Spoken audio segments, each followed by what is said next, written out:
Handguns are one of the hardest firearms to master, but they're not as complicated as some instructors or institutions would have you believe. And I believe you should be able to teach anyone how to shoot a handgun in about 10 minutes. This is a Beretta 92M. It's a very accurate close-range weapon. Don't point it at me. It's 15 rounds. When the mag is empty, the slide will lock back like this. To reload, push this button. The empty bag falls out. You shove the other one in, like the batteries in the flashlight in the kitchen. Then release the slide. Point shoot. It's very simple. Point shoot. So to start off with, there's three kinds of handguns. You've got revolvers, which are kind of outdated, don't hold a lot of ammunition, and have limited application. You've got breech loading guns, which are also have very limited application. And then you've got your automatics, your Glocks, your CZs, your SIGs, and possibly your Glock 18s if they're fully automatic. For the sake of this video, we're going to be talking about semi-automatics.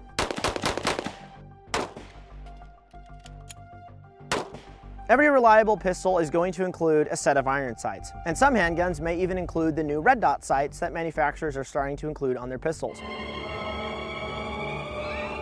Basically what you have going on, this is a stock Glock 19, you have your rear sight aperture, which has a valley in the center, and then you have your front sight post. And what you're going to be doing is you're going to be lining those up so that the front sight post is directly in the center of the valley and it's flush with the top of the rear sight. It really is that simple. Now there's a lot of people that ask, hey, do I shut one eye? Do I leave both eyes open?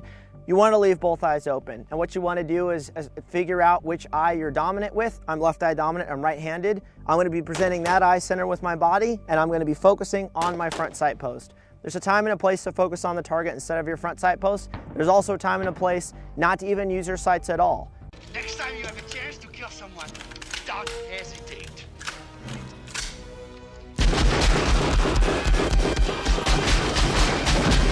Sights are very important, obviously. They allow you to shoot very accurately. But if I'm 2 feet from a target, does that mean I have to use my sights? No, I don't. I can point shoot and I can still get my hits just fine. So it's important to know how to use sights. It's also important to understand that sometimes the fastest way to get your shots off may be not using your sights. Grip is obviously something that's very important as it allows you to shoot fast and also prevent certain malfunctions from taking place. So I've got my handgun. It's important to note that the recoil of this pistol is not occurring due to the explosion of the round in the chamber, but is due to this slide reciprocating 20, 30 miles an hour, whatever it is, and then actually throwing the handgun up, picking up, ejecting this casing, picking up a new round, and then I'm able to fire. So as long as my hand is up high with the slide, I'll be able to control that recoil effectively. This just comes down to leverage and friction. If I'm gripping the handgun down low, as this handgun reciprocates, that's obviously going to throw the handgun up in my hand, and that can cause a stovepipe and or a failure to feed or failure to extract because I am limp wristing the pistol.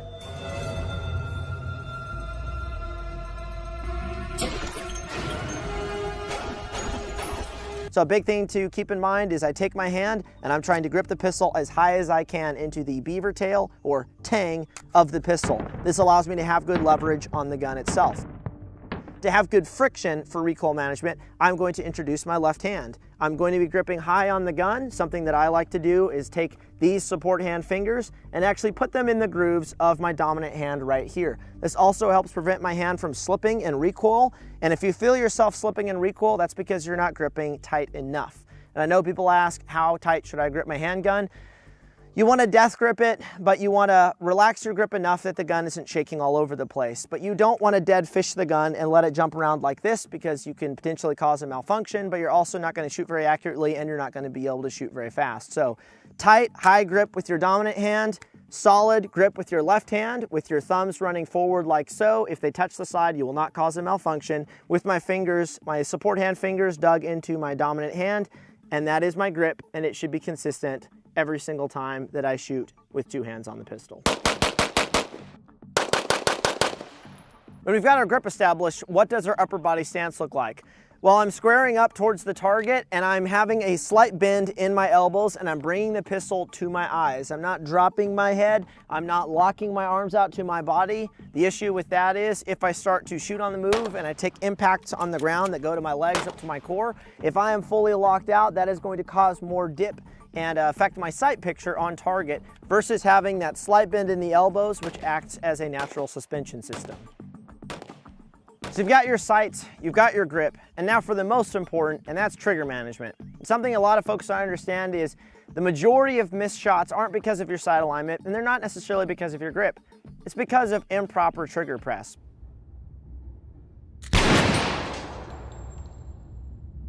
So let's go over it. You obviously have a couple different kinds of handguns. You've got your double action, you've got your single action guns like 1911s, then you have your striker fire pistols like this Glock, where essentially what's happening is as the slide is reciprocating, it's essentially pulling the hammer back, which is essentially internal. So all I have to do when I press the trigger is basically defeat a single stage trigger. So in this case, I have a 5.5 pound trigger pull with the stock Glock 19.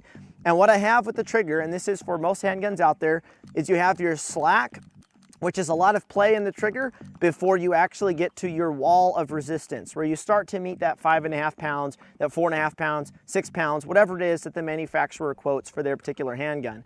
What I want to do when I shoot this pistol is I want to shoot from the wall. I don't want to shoot from the front of the trigger face like this, because when I make the determination to fire, I'm going to yank the entire thing and drive the pistol down, and I'm not going to be able to time the shot very effectively. There's people out there that go, you should let the shot surprise you. And the answer is, no, you shouldn't. You should know exactly when you're pressing the trigger, exactly when the gun's gonna go off, because you have a good understanding of where the wall of your trigger is, how many pounds you have to pull to actually get that pistol to fire. So what I wanna do is I wanna fire from the wall. So when I present the pistol from compressed ready or from the draw, I wanna take up all that slack and get to the wall. And because I dry fire, because I practice a lot, I know exactly where that wall is, and I can press the trigger from there. And I can press the trigger from there in an instant. Now some triggers have a little bit of mush once you get to the wall where there's a little bit more movement, and it's good to defeat that if you can. Otherwise, on most of my pistols, I just go to the wall and I press straight to the rear from there. I'm also pressing with the pad of my finger. I'm not using the tip of my finger, as that can drive the pistol, and I'm not knuckling the trigger because that can also pull the pistol as well. I want to use the pad of my finger and straighten my finger out if I can. That helps me pull the trigger straight to the rear, straight to me, so I'm not deviating the pistol off to either side as I am shooting. After you press the trigger, you obviously have the cycling of the slide, and then you have your reset, your sear engaging, and it's going to have an audible click. Now, a lot of shooters, when they hear that click, they immediately fire again, and they let the click dictate when they fire.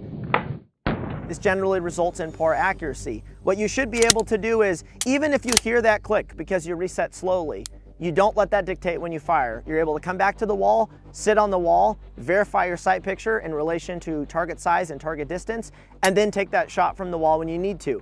Slide reciprocates, I'm back on the wall, verify my sights again, and then I can take that shot again. I'm never letting the trigger reset dictate when I fire. And eventually with training, what you want to get to is able to reset the trigger in recoil so you never hear that click in the first place.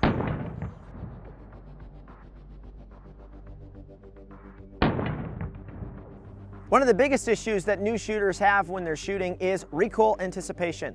Something you can do to defeat this is dry firing, knowing exactly where the wall of the trigger is and being able to time your shot effectively. But recoil anticipation, which is essentially when a shooter fires, they yank the pistol down at the last second, they drive their shots low, is not actually a bad thing. What it is it's mistiming of the recoil itself. When I fire the pistol to control recoil effectively, I actually want to drive the gun back on target. I don't want to wait for the gun to come back and settle because that takes additional time. I actually want to be able to fire and then drive the gun back on target as it's reciprocating. So recoil anticipation is just poor timing of this, where people jerk the pistol down right before they fire versus firing and then jerking the pistol down back on target. It takes reps to get better at that. Dry fire helps you become more aware of where your wall is in relation to, where the trigger actually breaks. So that's something all of you need to be doing, is dry firing and figuring out exactly where your wall is and exactly when the pistol is actually going to fire. Another thing you're going to have to do for your handgun is you're going to have to feed it.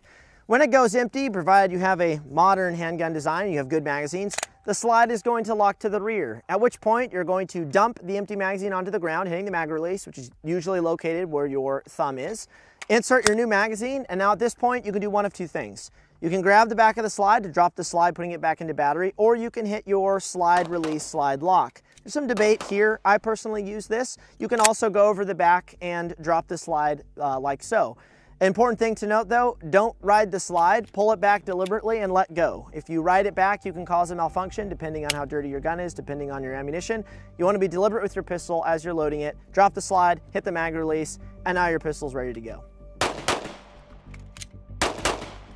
There are a number of different malfunctions that can occur to your pistol, and there's a lot of different special ways of clearing them.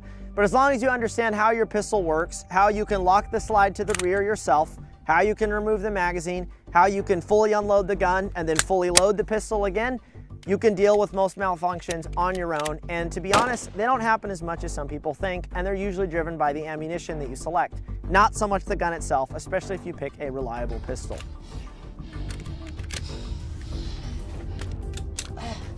So that's how to shoot a pistol in 10 minutes. Now obviously there's little nuances and other things here and there I didn't get into, and little specifics on how to speed reload faster and target transitioning and shooting on the move.